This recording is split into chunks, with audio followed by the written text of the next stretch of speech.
my speakers had a turn-off attached to them. And I was like, oh, okay, cool. Chris, do we need to like run some pink through the turn-off? He just kind of smiled and he was like, no, you're not gonna need them. I'm not gonna need a turn-off? What are you talking about? Everybody I've ever known has a turn-off and they trust it. I don't need it. It's sitting over there, it's not plugged up. It's just literally sitting in the rack.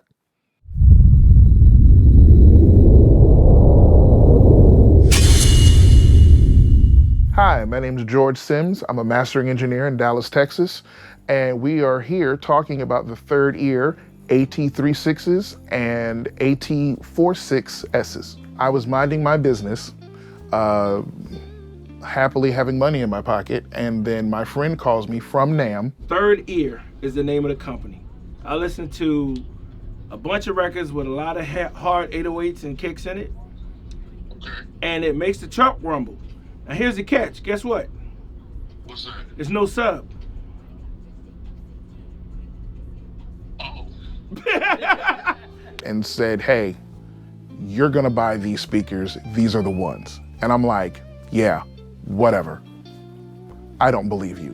Because I'm a natural skeptic. That's just kind of the way that my brain works. Like, sure, you think that you're gonna, whatever. These are the best speakers on the planet? Okay, now, it just so happens that the person that endorsed these for me is somebody that I do respect. I respect his opinion. Last NAMM, I went to NAMM to specifically shop for speakers. And I was looking at different brands and I listened to the Key 3s with the BXT extension. I listened to PMCs. I listened to everybody but ATC. ATC wasn't there, but everybody else, if they had a speaker there, I was listening to it. And I was kind of sold on what I was getting, and that was a year ago. So this year, UP calls me and was like, yeah, all of that work that we did last year to look for some speakers, forget about it. What? Yeah, you need these. We listen to Ocean Way, those are fantastic. He's like, these? Way better. Cut to me, shooting a quick email. They had Chris reach out to me and Chris told me what they were and what the price was. And I was like, well, okay, that's a respectable amount of money. I need to hear them. And what I told him specifically in the email, in writing, is that's a lot of tacos. So in order for me to even consider, I need to hear them. He said, we can be there on Friday. And I said, oh, he came on Friday. And I told my wife on Thursday that they were coming. I told her how much the speakers were. And she said, there is no way in hell you are going to buy speakers. Not gonna happen. No, sir. I was like, but there's a way. And she's like, nope, I don't care. You're not buying them. Yes, ma'am. They came, I heard them. I said, okay, well, if this is gonna happen, my wife has to be involved. So she came and she heard them and she said, yeah, it's worth it. Go ahead and get them. I knew it was over when she played Bon Jovi. That's when I knew. I was like, all right, we're good. We're good, people. We're good here. She played Bon Jovi and that was it. You know, she doesn't work on music. She doesn't have that connection to music that I do. And for her to say that, and here they are. It has been in my experience that, at least in the audio world, you get what you pay for. To have access to Chris, and when I have a problem, if I have a problem, I'm a text message away from having my issue solved, really put my mind at ease with a purchase of that kind. The speakers that I had, they were great. They sounded great. I liked the way that they sound. They had a ribbon tweeter in them, and I was very accustomed to that because the highs were very natural. When these got put up and I heard it, the first thing that I heard was everything that I liked about those were here.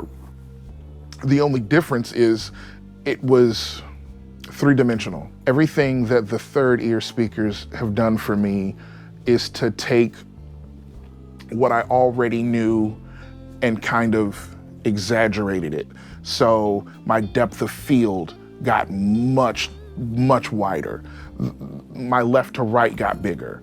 I can hear more things in the top end. My bottom end became super clear. Like, I've always had a problem with making sure that the low end was right. And I think everybody kind of does at a point, right? And so trying to get that to be as accurate as I could and still feel it and not have to do that mental, well, if I hear this, that means this, right? I don't have to translate anything. It's just right. It's just correct. I have never had that in a set of reference monitors ever. You know, I've always had to do some kind of mental gymnastics to make my thing go from this to this, and this just does it. You turn it on and what you hear is what you get. But it doesn't sound bad, because normally when you have that kind of, that ability to translate usually means you're sacrificing how good they sound. And now it sounds great. Like, I have to change my perspective on how I want something to sound, because now I can make it sound immaculate in here. And when I do that, it translates to being immaculate in the real world. I've never had that. It's always like, okay, it sounds kind of bad, and that means it's gonna sound good later. Now, 1-to-1. How would it affect me if someone took these speakers from me and I could no longer use them? Well, first of all, I wouldn't have to worry about that, because they'd have to pry them out of my cold, dead hands. There's no way that I'm going to let go of these. These will be with me. When I get put into the ground, they're coming with me. I'm gonna be working on these as long as both me and Chris are alive. If I had to work on other speakers, you can make it by, but I mean, I don't wanna. I don't ever wanna not use these. Sonically, what these things can offer, what they have offered me, yeah, there is no sweet spot. Every place in this room is a sweet spot. No matter where I go, what I'm hearing over in the back by my acoustic is the same thing I hear directly in front of the monitors. Like, it doesn't change. So something with me personally, I'm real sensitive to the Fletcher-Munson curve. I'm real sensitive to like how mids shift with SPL. Like, the louder something gets, the more mids you get. I'm very sensitive to that. I don't know if Chris will remember this, but the first time that I turned them up, I turned up my monitor controller and I kept turning, and I turned back and looked at it like, what? How am I listening to this loud? I've never had that before. Like, that's insane to me. I've never had a speaker where the things that come out of it are so effortless. I've always taught that you should aim, how you look at power, you should be like a Porsche school zone, right? But these things can take anything at any volume, and there's no, like, they don't bat an eyelash. It's like, yeah, it's accurate. It's crazy that you just gotta hear it, you know? Like, you gotta sit in a room and you gotta hear it. That's another thing that's kind of hard to do with speakers. It's hard for anyone to explain to you what it is, but it's like, it can do things that I've never had another speaker do. It works flawlessly at any volume. You like mixing loud? No problem. You like mixing soft? No problem. Doesn't matter what you want, it'll give it to you. And in spades, the frequency spectrum stays neutral throughout however you want to use them. And they just sound so good. Like, you play stuff through it, and I remember the first time that I played Pink Floyd song through NS10s. The first time I heard that, it was like, okay, I can tell that they mixed on these, because there's certain things that you hear because of how fast the transient response is on NS10s. That's what they do. They don't sound very good, but it's got a real fast transient, and you can hear things in the 3D space. And I remember that, and I have that with everything. Doesn't matter what you mixed it on, I can get that. I can hear whether or not you used a spring or a hall reverb. Like, you can hear that. That is unreal. And these are in commercial masters that you can hear this. Like, you can hear that kind of detail. I'm a metal kid. I grew up listening to heavy metal. And so I'm listening to heavy metal and I'm like, man, they've been getting away with murder, because these things, like, you can hear, I can hear what you did. I can hear when you use the samples. I can hear when your samples don't align. I can hear that. Fit for an autopsy, thy art is murder, that kind of stuff. Yeah, I'm more metal than your mom's kettle. Before the Black Album, right? We're talking like And Justice for All, right? There are limitations to the tech. There's just certain things that an SSL doesn't do. SSLs roll off at like, I don't know, 80, 90, you really don't really know that, because if you listen to old Dr. Dre stuff, he's always using SSL, but it sounds super low, so they have to do other things to make it work like that. That's the beauty of analog, is that there are limitations that require you to work around them, and they create other things that you didn't really expect. Right, that's why I like analog stuff so much. On the other side of that, now a lot of the newer stuff, these guys are playing at 120, their feet are hitting those double kicks at just, it's insane how fast the things are, but there's things that are missing from it because older technology kind of helped it bloom in other places. It kind of gave it when we hear palm mutes, that wasn't, we didn't expect that to happen, right? Like that's just something that ended up being cool that came out of the speakers. Now everybody's doing it, but now you have to have a certain kind of pickup, right? Some of those Fishmen don't do palm mutes that sound that good. They're great pickups in your guitar, but some of them don't really work like you would expect them to. Now that you have 100% clarity, and people will call it sterile, right? But that's because there's no life in them. Speakers like these reveal the differences. If you're my age, you might remember the Alice in Chains Unplugged album, which said that Alice in Chains were great songwriters because those songs can work whether or not you have a Marshall full stack and a bunch of people running behind you. No, you can sit in a room with an acoustic guitar and play these things, and the harmonies and the melodies work. You know, the songwriting side of it is good. If you can hear it, it will reveal it. Headphones do not have a true center. They have a false center. So if I have something that's pan hard left and something that's pan hard right, it'll make it sound like it's in the center, but it's not the same as if you actually have two things that are pointed at you that are creating that center between those two things that are hard left and hard right. You can have mixes or masters that will fall apart because your center may have been a little too wide. There's some things that didn't really work. Like I will use headphones to reference certain things just to make sure I'm not like going crazy, but 90% of the time I use speakers.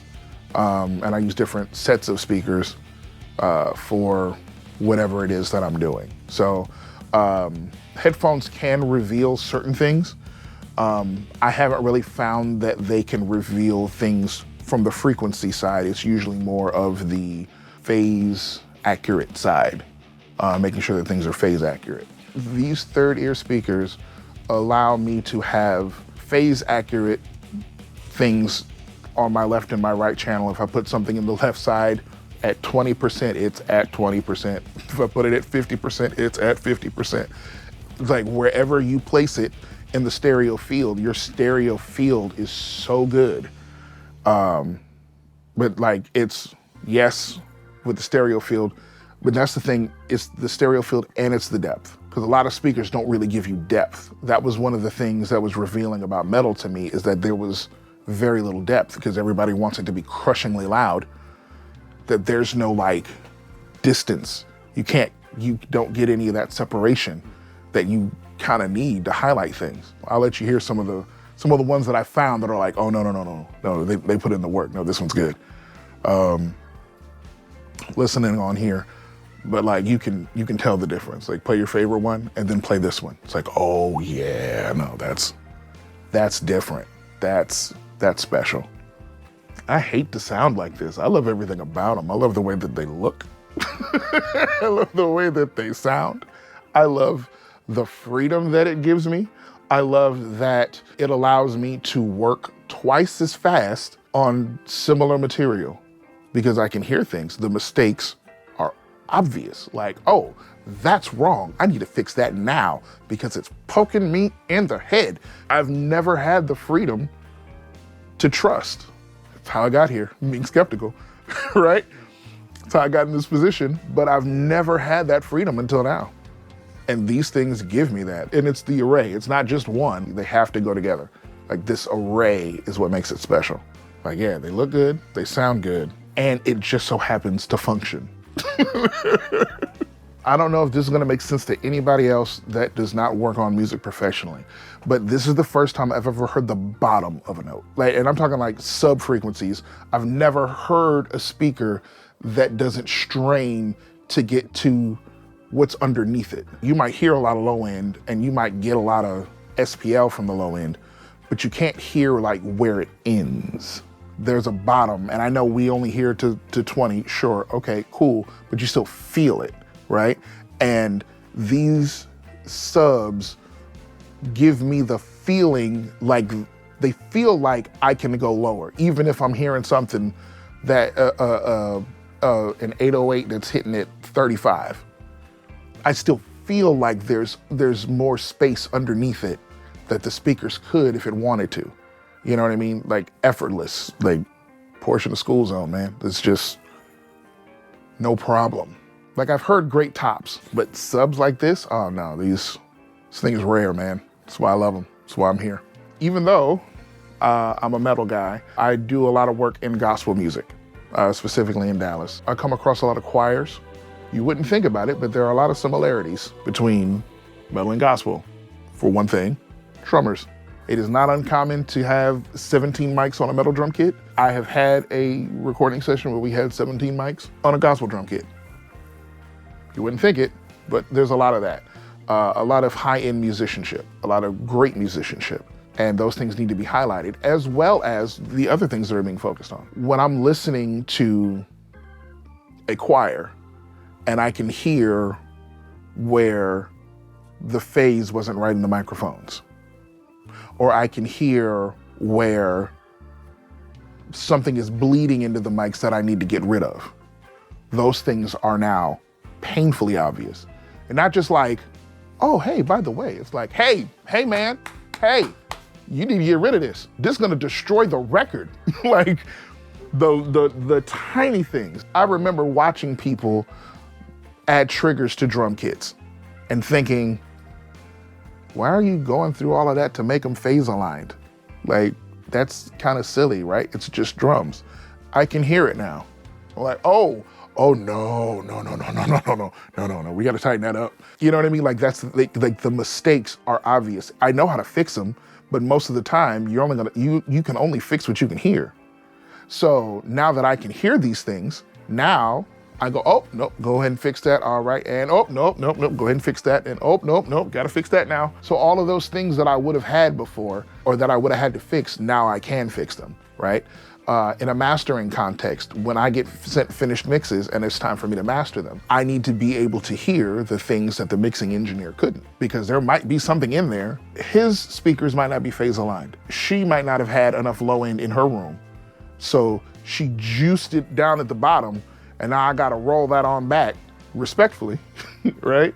To make sure that everything is where it should be, because the client has an idea of what it should sound like, and I have to make sure that that is realized.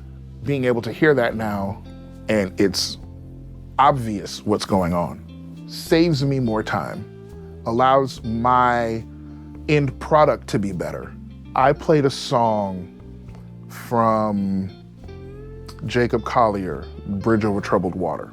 I played this song on these speakers, and what they saw was me take my glasses off. What they didn't know was I was in tears. And you have to understand, I'm not a crier, right? I cried at my father's funeral.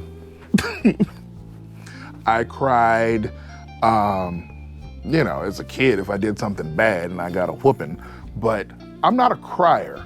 And that song gave me an emotional response. I've been working on music 20 years, never had music bring an emotional response out of me. Never. That's a first. And these did it, and I'm like, nah, these are special. Like, I can play something with a lot of low end, and my dog go, huh, what is that? Yeah. Didn't have it before. I took down more speakers because I don't need them. Man, you just need to hear these. There is no word or phrase that I can give you that will change the perspective like hearing these speakers will. Probably how you look at music. I know it has for me. It's the finest tool I've ever purchased, and I will be using these as long as God wills it.